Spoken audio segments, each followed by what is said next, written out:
Hello friends, good morning. आप सभी का आपके अपने YouTube channel Manju Agarwal Sanskrit classes में आप सभी विद्यार्थियों का स्वागत करती हूँ, अभिनंदन करती हूँ। दोस्तों, नमो नमः संस्कृतम। दोस्तों, आज की क्लास में हम महाकवि भारवी के बारे में पढ़ेंगे। किसके बारे में? महाकवि जो भारवी है उनके सामान्य परिचय के बारे में आज हम जानेंगे। पिछली कक्षा में हमने जो महाकवि कालिदास है उनके बारे में जाना। उनके तीनों ग्रंथ जो लघु त्रयी में तीनों ग्रंथ आते हैं अपने, मेघदूत खंडकाव्य, कुमार संभव महाकाव्य और रघुवंश महाकाव्य, उन सभी की हमने पिछली क्लास में चर्चा कर ली। दोस्तों, आज हम व्रत के प्रथम कवि जो महाकवि भारवी है उनके बारे में चर्चा करेंगे। इनका जो ग्रंथ है, इनकी जो एकमात्र कृति आती है वो कौन सी आती है? तो इनकी एकमात्र कृति किरातार्जुनीयम है जो उपलब्ध है हमें। और वो किसमें ये गणना की जाती है? तो उसकी बृहत त्रयी में गणना की जाती है। तो आज का हमारा जो टॉपिक रहेगा वो महाकवि भारवी की जीवन परिचय को, उनके सामान्य परिचय को के बारे में आज हम उपस्थित हुए पढ़ेंगे आज। तो आइए दोस्तों, अब हम महाकवि भारवी के जीवन परिचय के बारे में जानते हैं।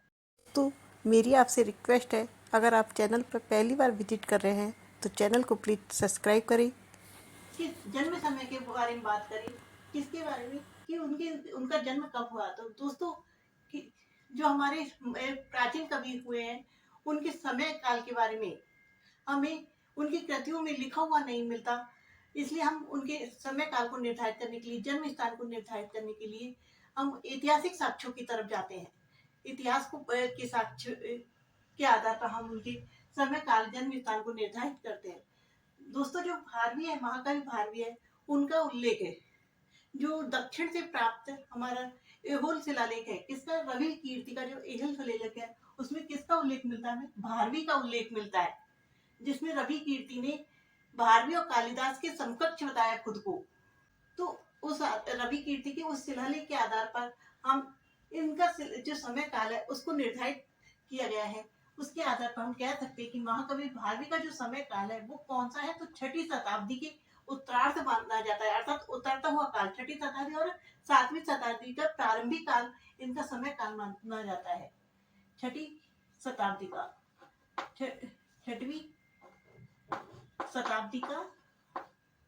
शताब्दी का क्या माना जाता है? तो इनका छठवीं शताब्दी का उत्तरार्ध अर्थात बाद का समय,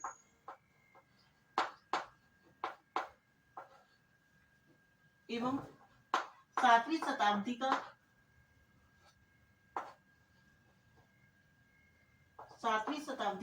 क्या माना जाता है? प्रथम काल माना जाता है।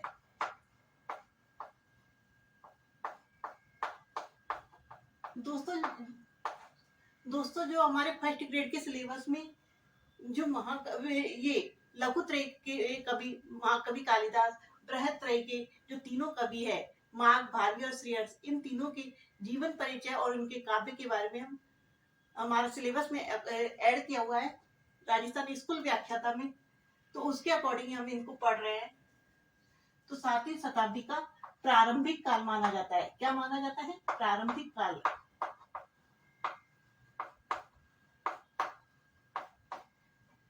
दोस्तों, जो प्राचीन कवि ये उनके नहीं मिलते। सातवीं शताब्दी की बात है, जब बाणभट्ट का समय आया तो सबसे पहले उन्होंने अपना जो कृति है उनमें अपना जीवन परिचय प्रस्तुत किया था। उसके बाद यदि हम बात करें जन्म स्थान की बात करें, तो जो महाकवि भारवी का जन्म स्थान है उसके बारे में भी हम हमारे अलग अलग विद्वानों के अलग अलग क्या माने जाते हैं? मत माने जाते हैं। कोई उन्हें धारा नगरी का बताता है, कोई उन्हें दक्षिण के अचलपुर का मानता है, एलिचपुर का मानता है, और एक विद्वान हुए हमारे एनसी चटर्जी जो इन्हें त्रावणकोर का निवासी मानते हैं। क्या मानते हैं? त्रावणकोर का निवासी मानते हैं। तो इनके जन्म स्थान के बारे में भी अनेक मत है। तो सबसे पहले इन्हें क्या मानते हैं? धारा नगरी का मानते हैं। धारा नगरी का ये किस ग्रंथ के अकॉर्डिंग है? तो ये हमारे जो अवंती सुंदरी कथा है उसके अनुसार भारवी को किसका माना जाता है? धारा नगरी का माना जाता है, अवंती सुंदरी कथा के अनुसार।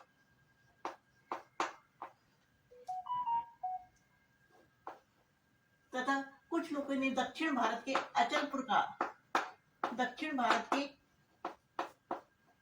इसका एलिचपुर, अचलपुर दो नाम मिलते हैं। एलिचपुर का मानते हैं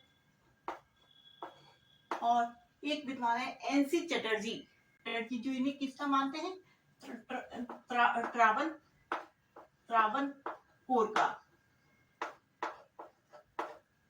त्रावणकोर का मानते हैं। तो इनके जन्म स्थान के बारे में एक इन्हें धारा नगरी, दक्षिण भारत एलिचपुर और त्रावणकोर, इस प्रकार 3 मत प्राप्त होते हैं हमें। दोस्तों अगर हम इनके मूल नाम की बात करें, जो हमारे भारवी का जो मूल नाम हमें प्राप्त होता है वो क्या प्राप्त होता है, दामोदर। अर्थात इनका जो मूल नाम था दामोदर था, लेकिन जो कवि नाम पड़ा इनका ग्रंथ क्या अनुसार तो इनका क्या नाम पड़ा था, भारवी पड़ा था। बचपन में इनका नाम क्या था, दामोदर था। दोस्तों अगर इनकी उपाधि की बात करें तो इन्हें किस नाम से इनको प्रसिद्धि प्राप्त हुई थी, तो इनको सबसे ज्यादा इन्हें आदपत्र भारवी के नाम से जानते हैं। जो इनकी उपाधि है वो क्या है, आदपत्र भारवी। दोस्तों इनके पिता की बात करें हम, जो महाकवि भारवी थे, इनके पिता का नाम क्या था, तो इनके पिता का नाम श्रीधर था। इनके पिता का नाम क्या था, तो इनके पिता का नाम क्या था, श्रीधर था, जिसने हम नारायण स्वामी भी बोला जाता था, श्रीधर, और जिन्हें नारायण स्वामी भी कहा जाता था। नारायण स्वामी क्या कहा जाता था, नारायण स्वामी भी कहा जाता था। यदि माता की बात करें तो इनकी माता का नाम क्या था, इनकी माता का नाम सुशीला था। क्या नाम था, सुशीला था।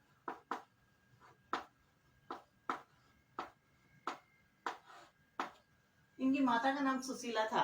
दोस्तों अगर हम महाकवि भारवी के आश्रयदाता की बात करें तो इनके आश्रयदाता कौन थे, तो इनके आश्रयदाता चालुक्य वंशीय राजा कौन थे, चालुक्य वंशीय राजा विष्णुवर्धन इनके क्या थे, आश्रयदाता थे। दोस्तों जितने भी हमारे प्राचीन कवि हैं वो राजा के आश्रय में रहकर क्या करते थे, ग्रंथों की रचना करते थे, अपनी रचनाएं करते थे। और तो इनकी जो आश्रयदाता कवि थे वो कौन थे, तो इनके आश्रयदाता कवि जिनके आश्रय में रहकर इन्होंने ग्रंथों की रचनाएं की थी, तो इनके आश्रयदाता कवि चालुक्य वंशीय राजा कौन थे, चालुक्य वंशीय राजा विष्णुवर्धन थे। कौन थे, विष्णुवर्धन।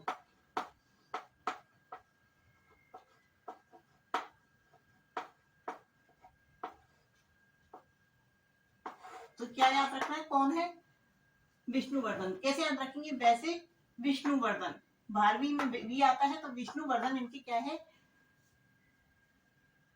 आश्रयदाता राजा। दोस्तों यदि हम बात करें पत्नी की, भारवी की पत्नी का नाम क्या था, तो भारवी की जो पत्नी का नाम प्राप्त होता है हमें वो क्या मिलता है, रसिकवती मिलता है। क्या मिलता है, रसिकवती।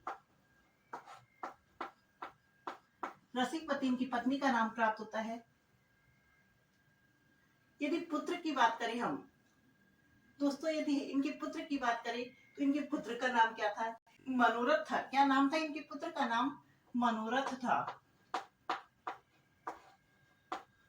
मनोरथ था।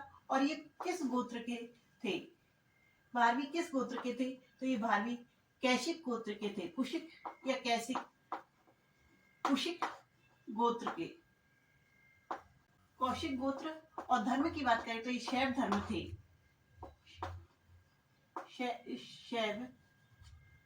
शैव धर्म को अपनाने वाले थे। इनका गोत्र पूछे तो कुशिक या कैशिक, और धर्म पूछे तो शैव धर्म को अपनाने वाले थे। दोस्तों यदि हम इनकी कृति की बात करें, इनकी रचनाओं की बात करें, तो जो हमें वर्तमान में इनकी एकमात्र कृति किरातार्जुनीयम प्राप्त होती है। कौन सी मिलती है हमें, किरातार्जुनीयम इनकी एकमात्र कृति है जो इनकी बृहत त्रयी में शामिल मानी जाती है, बृहत एक प्रथम ग्रंथ माना जाता है। तो इनकी जो कृति का नाम है, रचना का नाम है, वो कौन सा है, किरातार्जुनीयम। किराता और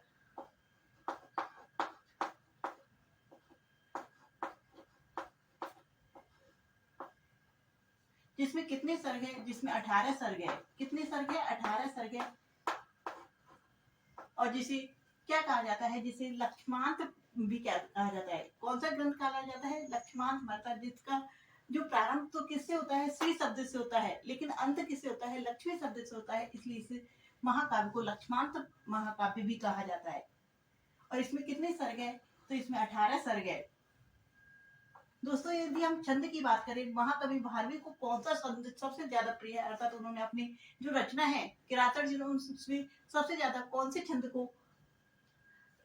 उपयोग लिया है, तो उन्होंने सबसे ज्यादा जो प्रयोग किया है वो कौन सा है, तो भारवी में क्या है वैद, तो उनका जो प्रिय छंद है वो कौन सा है, वंशस्थ छंद है। कौन सा छंद है, वंशस्थ छंद है, वंशस्थ छंद है। यदि हम अलंकार की बात करें दोस्तों, उनके अलंकार कौन सा प्रयोग हुआ है, सबसे ज्यादा जो उन्हें प्रिय अलंकार है वो कौन सा है, तो उनका जो प्रिय अलंकार वो हमें अर्थांतर न्यास अलंकार, अर्थांतर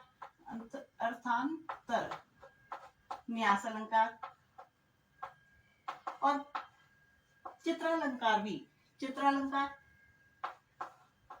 इनका जो क्या माना जाता है, इनका प्रमुख इनका क्या माना जाता है, प्रमुख अथवा प्रिय क्या माने जाते हैं, अलंकार माने जाते हैं। कौन कौन से, अर्थांतन्यास फर्स्ट नंबर पे अर्थांतन्यास है, और उसके बाद यदि हम कहें तो चित्रालंकार उनके प्रमुख अलंकार रहे हैं। रीति की बात करें दोस्तों, यदि रीति की बात करें हम, तो इनकी रीति कौन सी रही है, तो इनकी रीति रही है पांचाली। कौन सी रही है, पांचाली। दोस्तों हम पांचाली रीति को कैसे याद करेंगे, क्योंकि किरातार्जुनीय में किसकी कथा है, पांडवों की और कौरवों की कथा है। किसकी कथा है, पांडव और कौरवों की कथा है। तो और भारवी की एकमात्र कृति है किरातार्जुनीयम।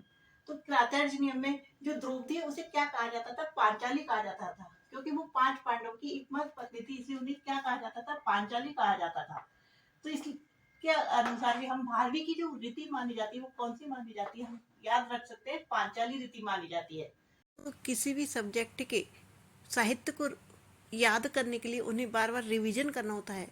उनका समयकाल 6वीं शताब्दी का उत्तरार्ध और 7वीं शताब्दी का प्रारंभिक माना जाता है। ऐतिहासिक साक्ष्यों के आधार पर जन्म स्थान धारानगरी भी मिलता है, ट्रावणकोर भी मिलता है और एलिचपुर भी प्राप्त होता है, लेकिन सबसे ज्यादा जो उचित मत प्राप्त होता है और विद्वानों के द्वारा माना जाता है वो है धारानगरी, जो अवंती सुंदरी कथा के अनुसार माना जाता है।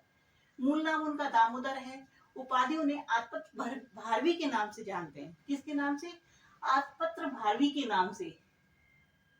दोस्तों जो पिता थे उनका नाम श्रीधर था और नारायण स्वामी के नाम से जानता थे, और माता क्या थी, सुशीला थी। आश्रयदाता कौन थे, तो आश्रयदाता विष्णुवर्धन थे। कौन थे, विष्णुवर्धन, जो चालुक्य वंशीय राजा थे। पत्नी रसिकवती थी और पुत्र का नाम मनोरथ था। यदि गोत्र की बात करें तो ये कुशिक गोत्री थे और धर्म ये शैव धर्म को अपनाते थे। तथा कृति इनकी एकमात्र कृति है किरातार्जुनीयम। छंद इनका वंशस्थ छंद है, और अलंकार की बात करें तो ये अर्थांतन्यास अलंकार को सबसे ज्यादा प्रमुखता दी है। उसके बाद इन्होंने चित्रालंकार, रीति इनकी पांचाली है। दोस्तों आगे के हम कौन कौन से विद्वानों ने इनके लिए कौन कौन से कथन कहे हैं, उन सभी कथनों को हम देख लेते हैं। मैं आपको याद दिला दूं, जो हमारा यह संस्कृत का टॉपिक महाकवि भारवी है वो सभी संस्कृत प्रतियोगिताओं के लिए अति महत्वपूर्ण है, इसलिए वीडियो को प्लीज़ लास्ट तक देखिएगा और नीचे लाइक का बटन दिया हुआ है उसे लाइक कीजिए और वीडियो को मित्रों के साथ शेयर भी कीजिए। देखिए, और यदि आपने चैनल को अभी तक सब्सक्राइब नहीं किया है तो प्लीज चैनल को सब्सक्राइब करें। दोस्तों इनकी जो कथन है, इन महाकवि भारवी के बारे में क्या कहा गया है, उन सभी के बारे में किस किस विद्वान ने क्या क्या शब्द कहे हैं, उन्हीं को हम देख लेते हैं। तो सबसे पहले उद्भट। दोस्तों जो महाकवि भारवी है उनके बारे में उद्भट ने क्या कहा है। उद्भट का एक श्लोक में आता है कि उपमा कालिदासस्य भारवे अर्थ गौरवे दंडी ने पतलालिते मागे संति त्रियुग। अर्थात उपमा के लिए कालिदास प्रसिद्ध है, भारवी अर्थ गौरव के लिए प्रसिद्ध है तथा दंडी पद लालित्य के लिए प्रसिद्ध है, जबकि माघ में ये तीनों ही गुण आते हैं। तो जो उद्भट का कथन है भारवी के लिए कौन सा आता है, तो भारवी अर्थ गौरवम क्या आता है, भारवी अर्थ गौरवम। ये किसका कथन है, आपको यदि पूरा श्लोक देकर आपसे एग्जाम में पूछे कि किसकी उक्ति है तो ये किसने कहा था, उद्भट ने कहा था। किसके लिए, कालिदास के बारे में, माघ के बारे में दंडी के बारे में और भारवी, तीनों के बारे में अलग अलग कहा कि भारवी किसके लिए प्रसिद्ध है, तो भारवी अर्थ गौरव के लिए प्रसिद्ध है। किसके लिए प्रसिद्ध है? अर्थ गौरव के लिए प्रसिद्ध है। यदि मल्लीनाथ की बात करें, मल्लीनाथ कौन है, तो मल्लीनाथ टीकाकार है। कौन है? टीकाकार है। इन्होंने जो इनके ग्रंथ, इनका जो ग्रंथ प्राप्त होता है किरातार्जुनीयम, उस पर उन्होंने कौन सी टीका लिखी है मल्लीनाथ ने, तो इनकी घंटापथ नाम की टीका प्राप्त होती है। कौन सी टीका प्राप्त होती है? घंटापथ नाम की टीका प्राप्त होती है। तो जो मल्लीनाथ है, इन्होंने इनके बारे में क्या लिखा है कि इनकी जो नारिकेल फल सम्मित बचो भारवे, अर्थात भारवी की जो वाणी है वो किसके समान है? भारवी की वाणी नारिकेल अर्थात नारियल के फल के समान है। जिस प्रकार नारियल का फल अंदर से, बाहर से क्या होता है? कठोर होता है, लेकिन अंदर से कैसा होता है? सॉफ्ट होता है, खाने में क्या होता है? स्वादिष्ट होता है, मधुर होता है। उसी प्रकार जो भारवी की वाणी है वो कैसी है? नारी अर्थात नारियल के फल के समान है। अर्थात उनके जो वाणी है वो अंदर से, बाहर से कठोर दिखती है, लेकिन बाहर से कैसी है? अंदर से कैसी है? मधुर है, मीठी है। इस प्रकार इनके जो उक्ति आती है वो कौन सी आती है? तो नारी के फल सम्मितो सम्मितो बचो भारवी, अर्थात भारवी की जो वाणी है वो कैसी है? भारवी की जो वचन है वो कैसे है? नारियल के फल के समान है। अर्थात बाहर से कठोर दिखते हैं, लेकिन अंदर से कैसे है? मधुर है, मीठ, कोमल है। ये किसने कहे हैं? तो ये मल्लीनाथ का कथन है। टीकाकार जो मल्लीनाथ है, और टीकाकार मल्लीनाथ ने इनके जो ग्रंथ है किरातार्जुनीय, उस पर कौन सी टीका लिखी है? तो उस पर घंटापथ नाम की टीका लिखी है। कौन सी टीका लिखी है? घंटापथ नाम की टीका लिखी है। अब यदि बात करें हम क्षेमेंद्र ने, जो कवि वो है, एक विद्वान है क्षेमेंद्र, उन्होंने इनके बारे में क्या लिखा है? भारवी के बारे में क्या लिखा है? दोस्तों जो क्षेमेंद्र है उन्होंने क्या लिखा है? जो महाकवि भारवी के बारे में कौन सी उक्ति लिखी है? तो उन्होंने कहा है व्रत छत्रसा कापी वंशस्थ विचित्रता, अर्थात जो महाकवि भारवी है वो किसके लिए प्रसिद्ध है? जो वृत्तिक छंद है, वंशस्थ है, उनके लिए, और विचित्र मार्ग के लिए क्या है? प्रसिद्ध है। किसके लिए प्रसिद्ध है? दोस्तों जितने भी हमारे कवि है, उन सभी के, यदि कवि के छंदों की यदि किसी ने प्रशंसा की है तो वो कौन रहे हैं? हमेशा छंद की प्रशंसा करने वाले, हर कवि की छंद की प्रशंसा करने वाले कौन रहे हैं? हमारे कवि क्षेमेंद्र ने सभी जो कवि मिलते हैं उनके छंदों की प्रशंसा की है। तो जो हमारे भारवी का प्रिय छंद कौन सा है? तो भारवी का प्रिय छंद वंशस्थ है। तो उनकी प्रशंसा किसने की है? क्षेमेंद्र ने की है। कि जो वृत्तिक छंद है, छंद दो प्रकार के होते हैं, एक होता है वृत्तिक और एक होता है मात्रिक छंद। तो जो वृत्तिक छंद वंशस्थ छंद है वो कैसा है? भारवी के लिए छत्र के समान है। और उन्होंने कौन सा मार्ग अपनाया था? तो उनके मार्ग के बारे में कहते हैं विचित्र मार्ग की, क्या माने जाते हैं? कवि माने जाते हैं। दोस्तों अगर हम बात करें श्रीधर दास की, किसकी बात करें? श्रीधर दास की, तो श्रीधर दास ने क्या लिखा है? प्रकृति मधुरा भारवी गिरह, प्रकृति मधुरा मधुरा भारवी गिरह। दोस्तों जो श्रीधर थे, विद्वान श्रीधर है, उन्होंने क्या लिखा है? भारवी की वाणी को, गिरह है ना, वाणी को क्या बताया है उन्होंने? भारवी की वाणी को क्या बताया है? प्रकृति मधुर, अर्थात प्रकृति से ही क्या है? मधुर है, प्रकृति के समान क्या है? मधुर बताई है। तो ये किसका कथन है? तो श्रीधर दास का कथन है। किसके लिए बोला है? तो भारवी के लिए बोला है कि प्रकृति मधुरा भारवी गिरह, भारवी की वाणी कैसी है? प्रकृति अर्थात स्वाभाविक रूप से मधुर है। तो दोस्तों अगर हम इन कथनों के आधार पर भारवी की विशेषताएं देखें, भारवी की क्या देखें विशेषताएं, तो आप बोलिए हम मेरे साथ उनकी कौन कौन सी विशेषताएं हमें प्राप्त होती है। तो भारवी सबसे पहले, भारवी किसके लिए प्रसिद्ध है? तो भारवी सबसे पहले हम लिख सकते हैं भारवी अर्थ गौरव के लिए प्रसिद्ध है। यदि आपसे पूछे अर्थ गौरव के लिए कौन से कवि प्रसिद्ध रहे हैं, तो अर्थ गौरव के लिए कौन से कवि प्रसिद्ध रहे? हमारे महाकवि भारवी। दोस्तों अगर हम बात करें मल्लीनाथ की, तो मल्लीनाथ ने उनकी वचनों को कैसे बताए हैं? नारिकेल फल समेत। तो उनके वचनों को क्या बताया है? नारिकेल के समान बताया है। 12वीं के जो वचन है कैसे हैं? 12वीं के वचन कैसे हैं? नारियल के फल के समान है। नारियल के फल के समान है। दोस्तों एग्जाम में उक्ति देकर भी पूछ लेते हैं कि ये किसकी उक्ति है, और ये भी पूछ सकते हैं कि ये किसके बारे में कहा है। नारियल के फल के समान किसके वचन बताए गए हैं? तो किसके कथन बताए गए थे? 12वीं के बताए गए हैं। हेमेंद्र के अनुसार उनका कौन सा छंद प्रिय, उन कौन से छंद के बारे में कहा है कि वो कहते हैं वंशज छंद उनका प्रिय है। 12वीं का प्रिय छंद कौन सा है? प्रिय छंद वंशज है। क्या है? छंद वंशज है। और उनका वो किस मार्ग के कवि माने जाते हैं? तो वो विचित्र मार्ग के कवि माने जाते हैं। क्या माने जाते हैं? विचित्र मार्ग के कवि।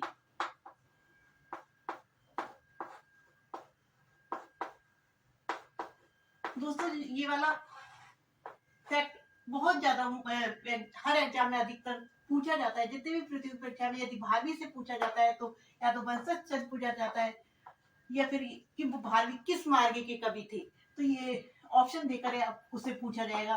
तो ये वो किस मार्ग के कवि थे? तो विचित्र मार्ग के कवि थे। कौन से मार्ग के? विचित्र मार्ग के कवि।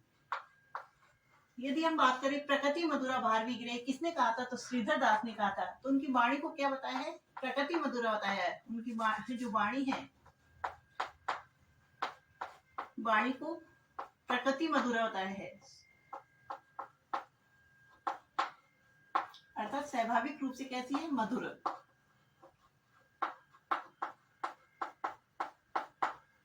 दोस्तों जो ये नारियल के फल के समान है, इस मतलब इनके वचन इतने कठोर थे कि किरातार्जुनीय की जो प्रथम 3 सर्ग माने जाते हैं वो किसमें?